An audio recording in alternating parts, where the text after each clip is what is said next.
ఏంటి భక్తి అంటే? ఉదయం పడకల మీద నుంచి లేవటంతో దేవుని సన్నిధిలో మోకాళ్ళు ఉండటం భక్తి. ఉదయం లేవటంతో సెల్ ఫోన్ ముట్టుకోక మునిపే పరిశుద్ధ గ్రంథాన్ని ముట్టుకోవటం, నీ కళ్ళు మొట్టమొదట దేవుని వాక్యాన్ని చూడటం, అది భక్తి. సాయంత్రం అయిందంటే ఇంటిల్లపాది దేవుని సన్నిధిలో కూర్చొని కుటుంబ ప్రార్థన చేసుకోవటం, ఇది భక్తి. ఏంటి భక్తి?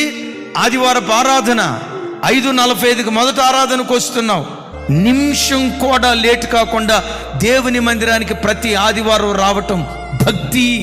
వారానికి ఒకసారి ఉపవాసం ఉండటం భక్తి. నెలకొకసారి సంపూర్ణ రాత్రి ప్రార్థన చేసుకోవటం, అది భక్తి. దేవుడు నీకు ఇచ్చిన రాబడిలో ప్రతి నెల 10వ భాగం ఇవ్వటం, అది భక్తి. భయము భక్తి ఏ కుటుంబాల్లో ఉంటుందో శత్రువైన సాతాను రాకుండా యోధా గోత్రపు సింహంగా దేవుడే సంచరించునుగాక.